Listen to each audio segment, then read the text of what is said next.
Side questions. Question number 1. What did Stephen Hawking's parents know about him? Stephen हॉकिंगबाबत आई वडिलांना काय माहिती होते? Answer. Stephen Hawking's parents knew little that he would be one of the greatest scientist of this century. Question number 2. What is courage? धैर्य म्हणजे काय? Answer. Courage is a quality that does not make people lose heart in the face of difficulties. Question number 3. Where was Stephen Hawking sent for studying mathematics? Stephen Hawking यांना गणिताच्या अभ्यासासाठी कुठे पाठविण्यात आले? Answer. Stephen Hawking was sent to the University of Oxford to study mathematics. Question number 4. What happened when he was 17? ते 17 वर्षाचे असताना काय घडले? Answer. When he was 17 Stephen noticed that he was becoming increasingly clumsy and fell down often without any reason. Question number 5. What did his family doctor diagnose?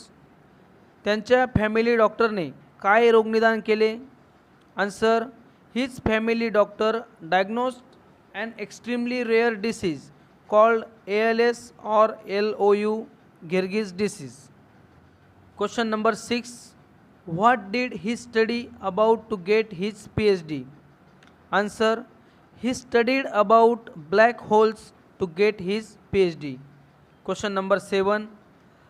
In spite of no control on his body, how did Hawking express his ideas? Answer. Hawking expressed his ideas on the computer by pressing keys with one finger. Question number 8. What does the writer say about the books authored by Dr. Hawking? Doctor Hawking यांनी लिहिलेल्या पुस्तकांबद्दल लेखक काय सांगतात? Answer. The writer says that doctor Hawking's writing is full of wit and humour. His writing style is lucid. His language is so simple that even non-scientists can understand it easily. English workshop. Question number 1. Match the following. खालील जोड्या जुळवा.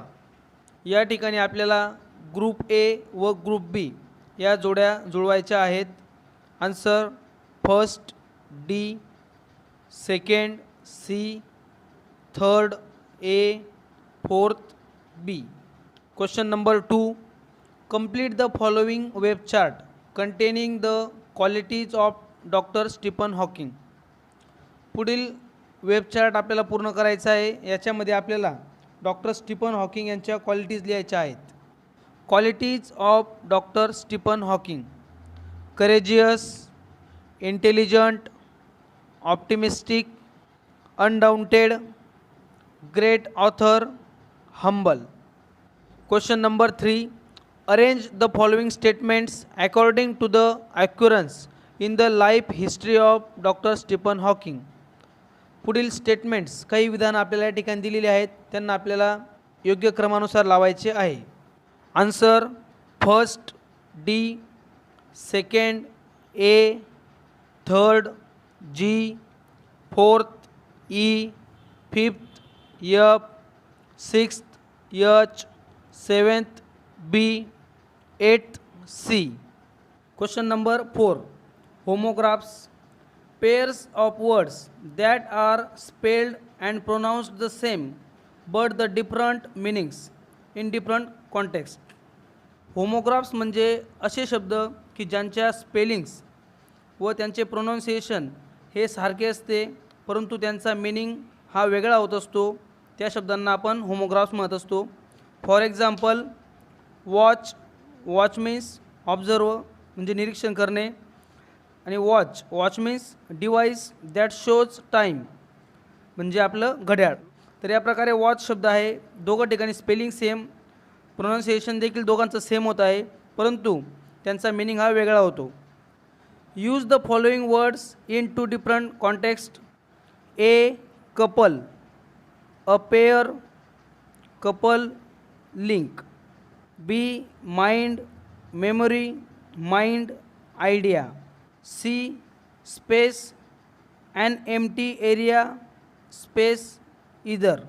D. Sound, voice, sound, better. E. Left, left side, left, go away from a place. In your notebook, make pairs of sentences with any three of the above homographs. वरील होमोग्राफ्सचा वापर करून 3 पेअर्सचे आपल्याला वाक्य बनवायचे आहेत. A. Couple. First sentence, the bowler manage to take a couple of wickets. Second, the couple has gone for a holiday to Goa. B. Mind. First sentence, her mind is disturbed. Second sentence, I do not mind eating bland food. C. Space. First sentence, we shall make some space for our new table. Second, astronauts travel in space. पहिल्या सेंटेन्समध्ये space म्हणजे जागा, तर दुसऱ्या सेंटेन्समध्ये space म्हणजे अंतराळ. D. Sound. The sound of the drum was too loud. या सेंटेन्समध्ये साऊंडचा मिनिंग होतो व्हॉइस म्हणजे आवाज. Second sentence, the cycle was in a sound condition. Sound कंडिशनचा अर्थ या ठिकाणी होईल चांगली परिस्थिती, चांगली condition. E. Left. First sentence, Ramesh left the house for work. Second, bag was laying on the left side of the TV. Question number 5, use the following words phrases in your own sentences. खालील शब्दांचा किंवा शब्दसमूहांचा वापर आपल्या वाक्यांमध्ये करा. A. Quirk of fate. By some quirk of fate my friend got the job instead of me. B. Confined to. His duty is confined to looking after the daily accounts. C. Exaggeration. Exaggeration of facts can lead to rumors. D. An epitome of.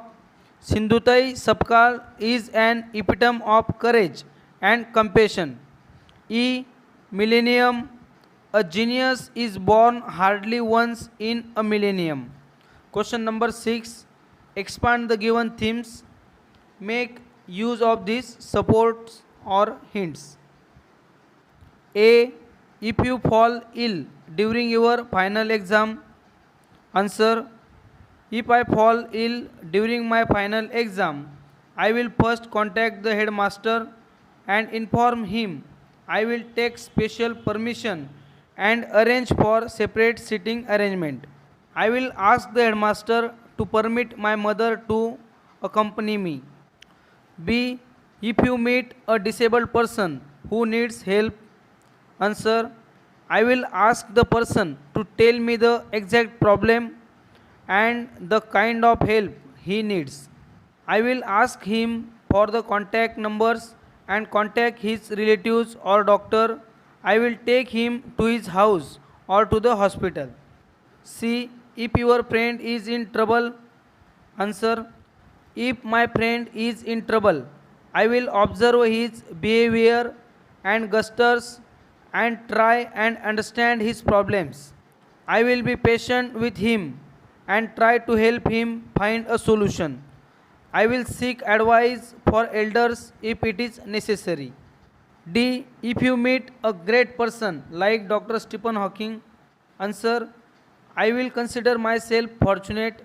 I will make up my mind to face difficulties bravely, to overcome nervousness and to succeed in life. Question number 7, you happen to meet a successful person who is a disabled. Write an imaginary dialogue between you and him or her. You can take support of the hints provided.